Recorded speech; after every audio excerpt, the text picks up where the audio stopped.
10-trek. Uning ovozini qarigan indina guli Ismaloq cho'kirdagi eshitdi. Sharqiragan ariq yulqib ketdi. Iloji bo'lsa muzdek suvdan hovuchlab ichardi. Ikkilanish Siyob sha'nini kamsitish bilan baravar edi. Roppa rosa 4000 yil burun sug'd yigiti, jamalak taqqan sug'd qizi chanqog'ini qondirganda nimalarni o'ylaganini Siyob yashiradi. Buni hech kim, arxeologlar ham aytolmaydi. Siyob esa bundan nima foyda azizlarim degandek shovullaydi. Bo'tana va chiqindilar changalida to'lg'anadi. Beparvo bolalar xotin xalaj ko'rinmay qoldi. Sigirlar bilan qo'ylar o'zlarini jar soyasiga urishdi. Quyosh tikkadan qizdirardi. Bunaqa vaqtda xarobazorda toshbaqa ham chidamaydi.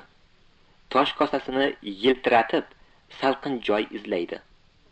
Olim Niyozovichday odam sahro singari bedavo xilvatda tush qizig'ida ivirsib esini yemagan. U allaqachon zindondan chiqqan, korjomasini yechib, mashinasi atrofida kuymalanayotgan edi. Zulfiya tepalikda bo'g'riqib turar, boyagi parishonlik og'ushida karaxt edi. Zulfiya, yana o'sha bilan ketasizmi? Nima qipti? Aytaman-da. Cho'ziq signal Zulfiyani shoshirdi. Fozilning xo'mraygan basharasiga sovuqqina qaradi, ikkilandi, achchiqlandi. Keyin achchiq ustida pastga tushdi.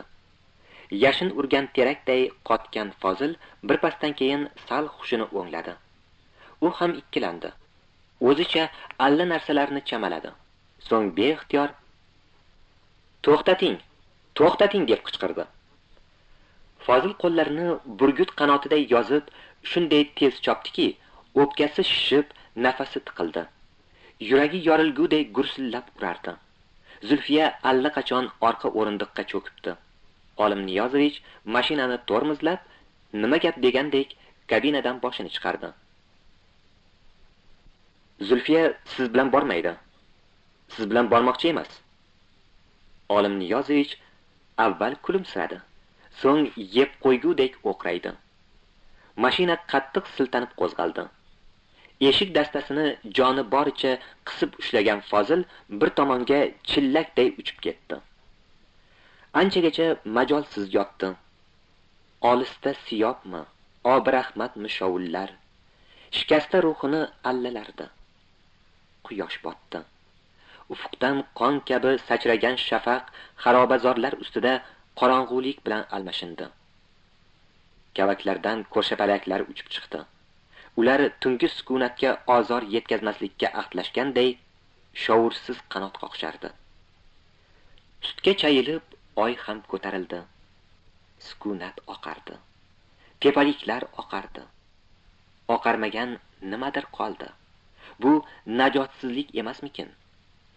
Ehtimol deb o'yladi Fozil va olam Afrosiyobga torlik qilishini angladi. Afrosiyob hududsiz dard edi. Qorong'ulikda uyga sudralib qaytganda ham shu haqda bosh qotirardi. Onasiga hech narsa demadi. Jimgina yotog'iga yo'naldi.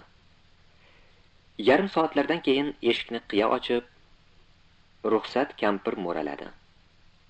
Fozilning ko'zi ilinganida tinmagur, halovat nimaligini bilmaydi. Onasi ustiga ko'rpa yopdi. Junjikkan badani ilidi. U Afrosiyobda jo'ya arziz bo'yida tentirardi. Endigina og'izlangan kiyik bolasi qirg'oqqa sapchiyotgan suvdan ichmoqchi bo'ladi. Olisda uchli dubulg'a kiygan qisiq ko'z sarboz unga yoy o'qini to'g'rilaydi. Fozil otmang deb dodlaydi, yolboradi. Qisiq ko'z sarboz eshitmaydi. Yoy ipini tarang tortaveradi. Shu mahal yonginasida yelkalari qoyaday, qosh ko'zi, soqoli qop-qora pahlavon paydo bo'ladi. Fozil terisiga sig'may shivirlaydi. Sizni taniyman. Siz Spitamensiz. Spitamen yer ko'kni titratib xoholaydi. O'takasi yorilgan qisiq ko'z sarboz yoyini tashlab qochadi. Fozil omon qolgan kiyikchani asta ko'taradi. munchoq ko'zlaridan o'padi. Xaloskorga minnatdorchilik aytish uchun o'giriladi. Qir etagida hech kimni ko'rmaydi. Spitamenning momaqaldiroqday kulgisi tinganda nafasi tiqilib, hiqillab uyg'ondi. G'alati tushga ajablanib qimirlamay yotganda ruxsat kampir kirib koyindi. Tinmagur, gapimni nazarga ilmasang, Afrosiyobni devbodi chalib qo'yibdi-yu. Fozil zo'rma-zo'raki iljaydi. Miyasida tush muhrlangan edi. Sohilida kiyikcha kuymalanayotgan Joyi Arzizni shundoqqina ko'rib turardi. Kiyikcha xohishicha go'yo Joyi Arziz shovqin solib yotardi. Bugun ibodatxona xarobasiga oyog'i tortmadi. Joyi Arziz yo'li deb taxmin qilinadigan joylarni kezdi. Qadimiy ariq kimsasiz, makonsiz edi. Unutilgan lablari tomchi suv so'rardi. Hatto qaysidir zamonda shunday ariq bo'lganligiga, Afrosiyobning yuragiga oqib kirganiga kishi ishonmasdi. Kun bo'yi qorasini ko'rsatmadi. Ko'hna ariq izlarida sanqib o'zini ovutdi. Uyga qaytganda odatdagidan battar charchagan edi. Ishtahasiz ovqatlanib qotib uxladi. Kech uyg'ondi. Suyagi og'ir edi. Ishni o'ylashni ham xohlamadi. Nima qilishini bilmay otasining kabinetiga qamalib oldi. Jigarrang muqovali daftarning duch kelgan sahifasini ochib o'qishga tutindi. Spitamen Iskandar Zulqarnayn qilichini sindirgan sarkarda, milliy qahramonimiz. Uni faqat Spartakka tenglashtirish mumkin. Daftardagi har bitta fikr mag'zini o'zicha chaqib uzoq o'qidi. Nihoyat boshi og'rib, ko'zlari qum tiqilgandek achisha boshlagach, daftarni joyiga qo'ydi. Stol ustini yig'ishtirayotganda qo'lyozmalari orasidan rangli surat chiqdi. U 10 kuncha ilgari Afrosiyobda tushirilgan edi. O'rtada Olim Niyozovich qo'lida sopol haykalcha bilan turar. Chamasi Zulfiya bilan Fozilga nimanidir uqtirardi. Fozil o'ylamay netmay suratni shartda yirtdi. Shu payt onasi kirdi. "Qanday surat edi, bolam? Nimaga yirtding?" Ona o'g'lini urishdi. Xudpisandligini yuziga soldi. So'ngra ikki bo'lingan suratni stol ustida birlashtirdi.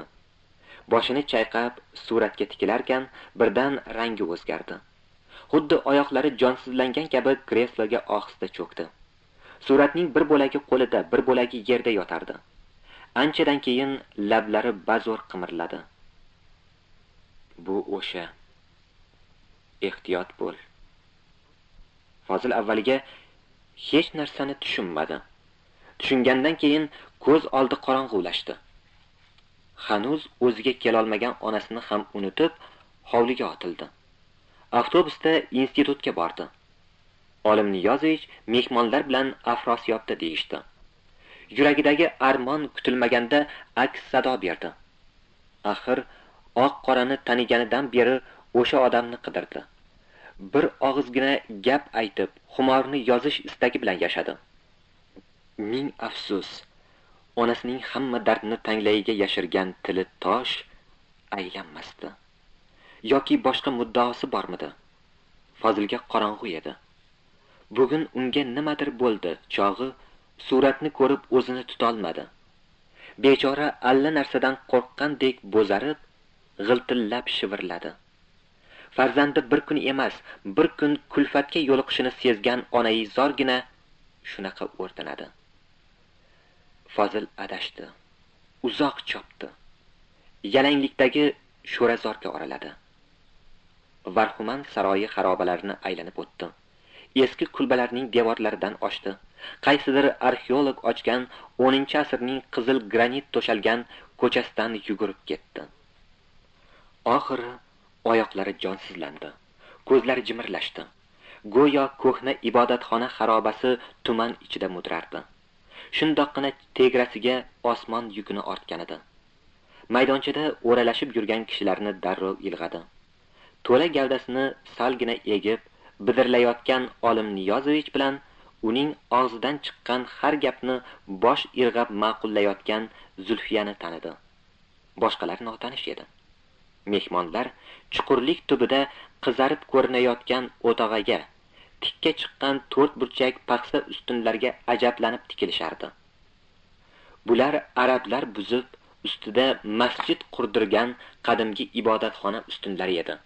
Hatto keyinchalik mo'g'ullar yondirib yuborgan masjid qoldiqlari ham saqlangan edi. Ko'zoynakli barvasta kishi Olim Niyozovichga mamnun tikildi.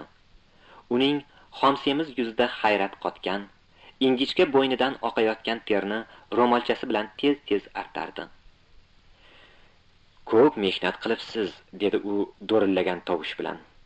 "Ha endi", Olim Niyozovich og'zining tanobini qochirdi. "Ishlamasak bo'lmasa. Material bemalol doktorlikka yetadi. Bu yog'ini ham qo'ymasmiz." Ularni jimgina kuzatayotgan Fozilning do'rdoq lablari oq qum tusiga kirgan, jonsizday bo'lib qolgan yuzidan biror ifoda o'qish mushkul edi. Boshmaldog'ini tishlagancha goh Olim Niyozovichga, goh Zulfiyaga termulardi. Lekin bu tepani tiriltirguncha ona sutim og'zimdan kelgan. Olim Niyozovich gapini tugatar-tugatmas Fozilga ko'z tushdi. O'sha lahzada Fozil hushyor tortdi, oqardi, qizardi. Yuragi betlamagan kabi bitta-bitta bosib kelib, uning tumshug'i tagida to'xtadi. "Siz razilsiz." Fozil deyarli shivirlagan bo'lsa-da, hamma eshitdi. Tomdan tarasha tushgandek aytilgan gap mehmonlarni ham, Zulfiyani ham surat qilib qo'ydi. Olim Niyozovich esa go'yo gurzi yegan, hoziroq tariqday tirqirab ketadigan ahvolda edi. "Esingni yedingmi, Fozil? Tepani tiriltirgan boshqa. Aljirama. Qachonlardir bir odamni shu yerdan jonsiz olib chiqqansiz. Tili bo'lsa, tepa aytsin." Afsuski, u gapira olmaydi. Yo'qsa, tariximiz sizga o'xshaganlar qo'lida bunaqa sarg'aymasdi. Fozil shuuridagi nur uchayotganini his etdi. Qarshisidagi sertakalluf kimsa turqini ko'rishga ortiq toqati yetmadi. Negadir shu daqiqada haligi ilohiy qahqaha yangrashini istadi. Ko'nglidagi alam dog'ini o'chiradigan qasosni o'shagina olishi mumkin edi. Fozil qolgan hasratini yutib, Olim Niyozovichdan uzoqlashdi. Zulfiyaning yonidan o'tayotib, unga yer ostidan qaradi. Hamon hushini yig'olmagan Zulfiyaning qaqragan lablarida o'kinchgami, istehzogami o'xshash narsa muzlab qolgan edi. Tepalikdan chopib tushdi. So'ng behisob so'qmoqlarning biridan shoshmay sudralib keta boshladi. Oyoqlari ostida qalashiq sopollar ingrardi. Zanglagan temir parchalari bo'g'zida xo'rsinib bor edi. Suyaklar mo'ltirab bosh ko'taradi. Unsiz nidosi Fozilning ko'ksiga sanchiladi. Nido emas, go'yo xanjar sanchiladi. Ko'ksi achishadi. Yuragi kuyadi. Xo'rligi tutadi. U yig'lamoqchi emasdi. Ko'zlari namlanganini payqadi. Xo'rlik tushini eslatdi. Xayolida joyi arziz jonlandi. Kiyikcha simirib suv ichadi. Olisda uni nishonga olishadi. Qisiq ko'z sarboz vujudini titratib momaqaldiroqdek kulgi yangraydi. Qaysidir xarobazorda to'xtadi. Qovjiroq maysaga o'zini tashladi. Dimog'iga tuproq hidi urildi. Ter, qon, ayol sochining hidi aralashib urildi. Fozil Afrosiyobni bag'riga bosib yotardi. Sukunat esa oppoq shafaq kabi quyuqlashib borardi. Tamom.